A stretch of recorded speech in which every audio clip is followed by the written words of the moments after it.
Go with Mike Singer.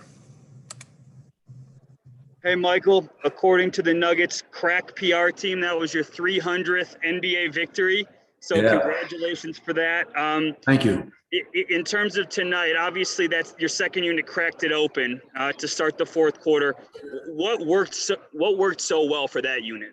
Yeah, Mike, it was one, I couldn't agree with you more. That start of the fourth quarter was exhilarating. It was, for me, being a defensive-minded coach, that was some of the best basketball I've seen that group play.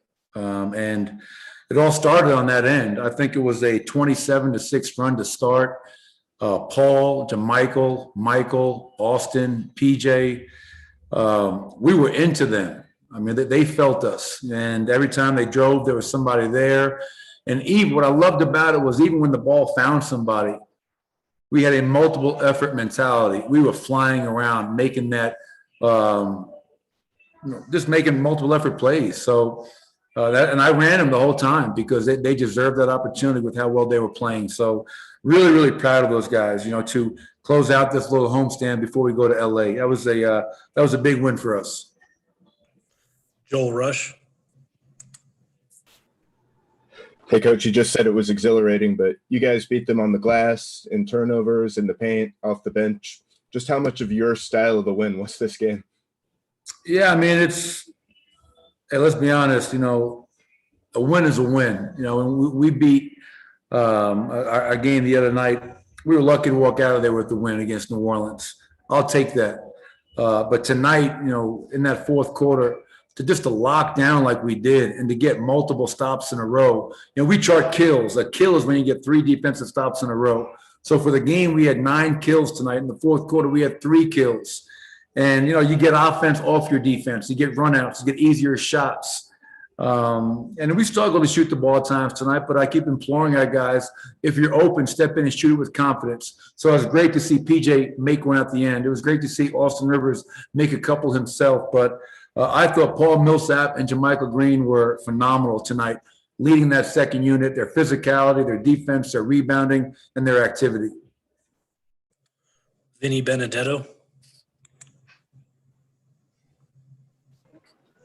Hey, Michael, you seemed a little more pleased with Michael Porter Jr. at the end of the game than you did at the end of the first half. What did he do better in that second half for you?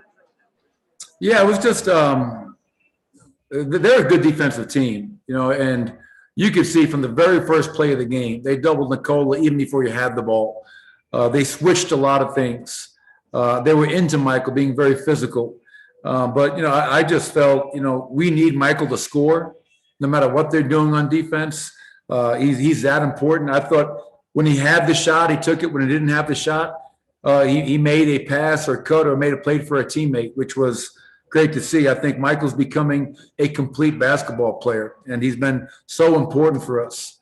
I think it's incredible. I know I state this all the time, but since January 2nd, we have the second best record in the NBA. In the last 31 games, we have the best record in the NBA.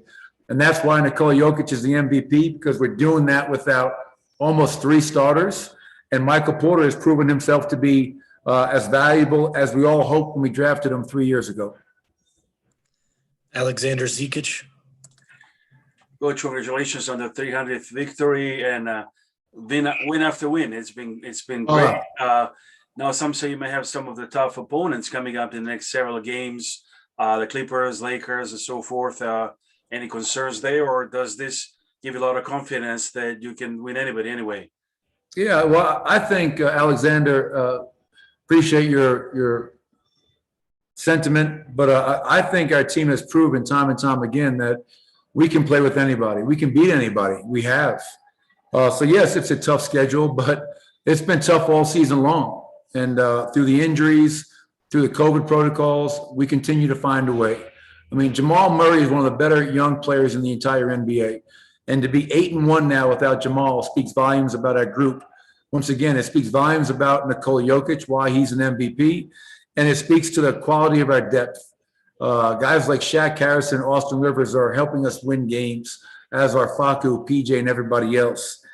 And we're just going to worry about the LA Clippers right now. That is our next game. We're not going to look at it as a 5-game window. We take one opponent at a time. We're going to go to LA. It's a big game, and hopefully we can go out there and compete and try to get a quality road win. Michael Kelly. Yeah, Coach, that start of that fourth quarter gave you that cushion, and you were able to rest Nikola for that whole period. How big was that, considering last night's game and the road trip you got coming up? Yeah, that was really important. You know, I constantly have conversations with Nikola about potentially resting, knowing how tired he is, not just physically, but mentally as well.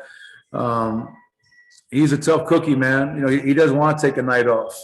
You know, he takes tremendous pride in his Serbian heritage. And as he always says, you know, Serbian guys don't sit out, which I respect the hell out of, but you also have to be smart about it. So anytime you can get him rest and not play him, that's only going to help him, not just against the Clippers, but as we approach these last 9 games and into the postseason. So it was great to keep his minutes, you know, to 28 and not have them, and Aaron Gordon to 24 and PJ. So the minutes were really good tonight. So hopefully we can continue to do that as we move forward in these last 9. Esteban Abed. Hola, amigo. Buenas noches, Coach. Congrats for the win and for the 300. 3,000. I like how you think, Esteban. Yeah. Because I believe in you. Well, I believe in you. That's why I'm coming to Cordoba this summer. We're going to hang out. Okay. It's going to be an honor for me. And please come. Uh-oh, we lose him? Okay. You're back. Okay. Yes, I'm back. Please come with Larry, please. Meet Larry, okay? Okay. All right. It's a deal. Okay. Coach, what does it mean to you to achieve that number of wins in the NBA? And as a leader, what message can you send to the young coach who start their professional basket careers? Yeah, it's I wasn't even aware. You know, I'm not one of those guys. I think early in the season, Harrison Wind asked me a question before the game about passing, I believe, Larry Brown. I had no idea. You know, I had no idea that tonight was my 300th win. I don't get caught up in that. I really don't. I'm worried about our team. I'm worried about, are we winning? I'm worried about how my players are doing physically, mentally. How are we handling all those things? To be able to win 300, that's great. That means I've had a lot of great coaches around me, helping me. I've had a tremendous front office that's given me this opportunity. I have a tremendous ownership group in the Kroenke family that has given me this opportunity to lead this team for 6 years now. And most importantly, I have tremendous players. So for 6 years to be here, and obviously it's also wins that were in Sacramento, and hopefully we can win a lot more.